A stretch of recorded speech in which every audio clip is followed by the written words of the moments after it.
Cruising, there's a lot to like, but I will be the first to say that I think there are some areas that are flat out overrated. Oh, sure, people will say that they love them, and maybe some actually do love these things, but for me, that is not the case, and I do not think that I'm alone. One of the big appeals of cruising is that you don't have to do dishes, you don't have to clean, and you don't even have to make your bed. In fact, when it comes to your cabin, there is a cabin steward. They handle all the cleaning each morning and prepping for bed each evening. But I'll be honest, twice daily cabin service isn't needed, and frankly, I think it is more of a pain than anything else. This sort of service, it is well intentioned, but it also means that your cabin can feel like it is held hostage at times during the day. Say you want to hit the pool in the morning and then run back to your cabin to change. There's a chance that the cabin steward will be in your room cleaning, and you have to do this awkwardly asking if you can get into your own room to change clothes. Or if you head out for the evening, it can feel like you have to check in with the cabin steward to make sure that now is a good time to ready the room. In fact, what I do is let the cabin steward know on the first day that they only need to come by once every other day. And they are around so often in the hallway that if you do need something, you can normally just easily find them and let them know. The buffet on a cruise ship is no doubt the spot where the most meals are eaten over the course of the trip. It's most popular for breakfast and lunch, and even with the main dining room and specialty restaurants on board, there are still plenty of people who eat dinner in there as well. Now, I'll be honest, the buffet, in my opinion, it's serviceable, but I'm amazed at just how many people seem to really enjoy it. To me, after a couple of visits, I've had my fill for the cruise. And this goes across cruise lines. From what I've seen after dozens of cruises across multiple lines, I'm convinced that they all get their food from the same source, down to those little triangle hash browns served at breakfast. There's just something about food that's sitting out for everyone instead of freshly made, and that everyone is serving themselves as they all touch the same utensils, that keeps me looking for other dining options whenever I can.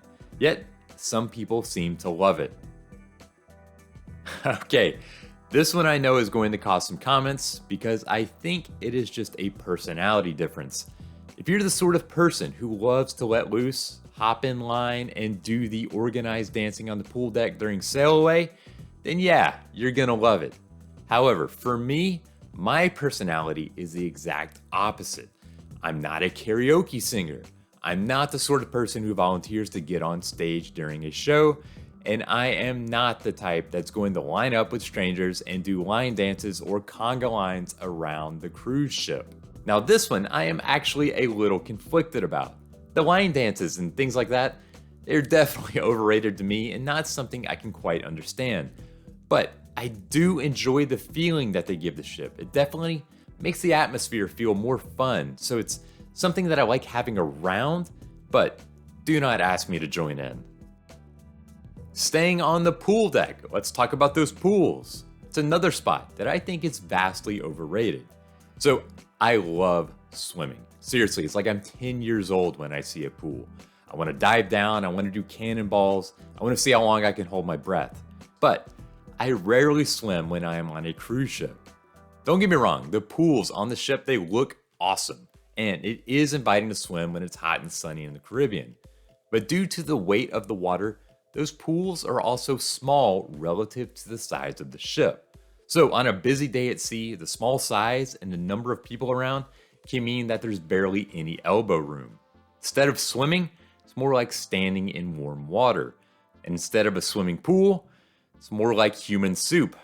No thank you. Now, if I head down when there are fewer people, then yeah, I'll hop in.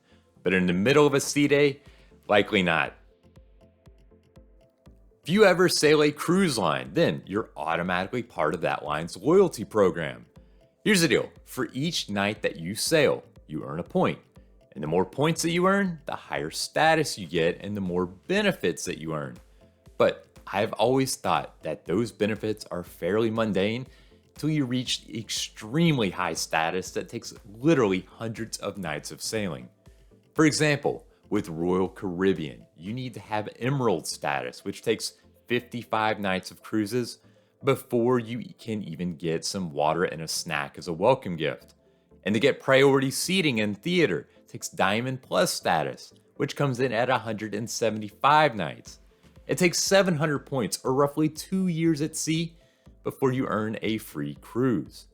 I'm not picking on Royal Caribbean. For instance, with Carnival, it takes gold status of 25 nights sailed before you can even get a free drink.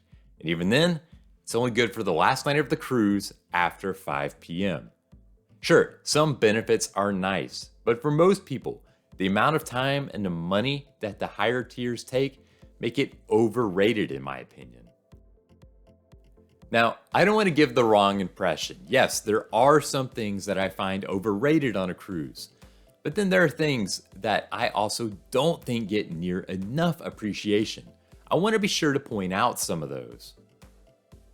Let's start with something that we all know about, but I just don't think it's quite appreciated enough. Cruising, for all that it provides, can be a fantastic value. Note that I said can be. There's no arguing that you can definitely overspend, and things like drinks on the ship aren't cheap.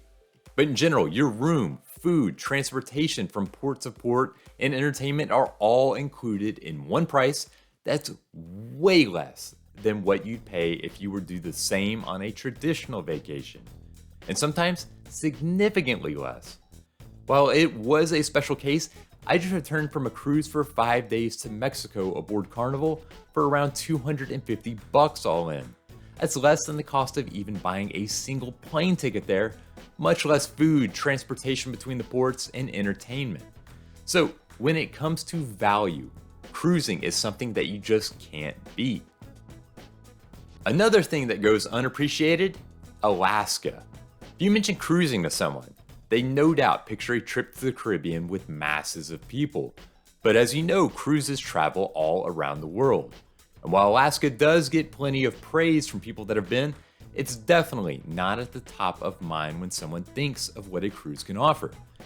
Actually, it took me close to a decade of cruising before I made my first Alaskan trip. What a mistake. A trip to Alaska is like nothing else. Instead of being in the wide open ocean, you're sailing along next to mountains rising out of the water, and it's all unspoiled scenery. Instead of visiting towns built only to cater to tourists, you're visiting real places that happen to also have tourism. No pictures or videos that you will see will do the scenery and the landscape justice. And given the remoteness of this area of the world, there's simply no better way to be able to see it all than with a cruise. The final thing that I think is unappreciated in cruising, and one that I'm scared is going away, is the lack of classes on the cruise ship.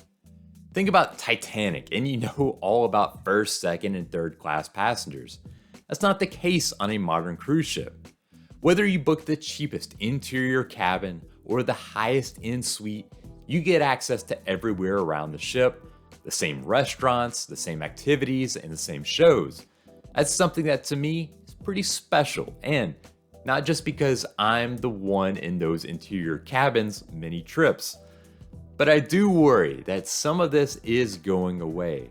Cruise lines seem to be pushing more exclusive spots that are available only to passengers booking those higher end rooms. This includes things like private pools and private restaurants for suite customers, but not for everyone else on board.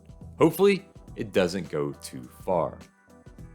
Thank you for watching. Now, I want to know what you think is overrated and underrated on a cruise ship. Let me know in the comments below. As well, be sure to like, subscribe, and all those good things, and you can always find out more tips and advice for your next cruise on Cruzely.com. Until next time, happy sailing.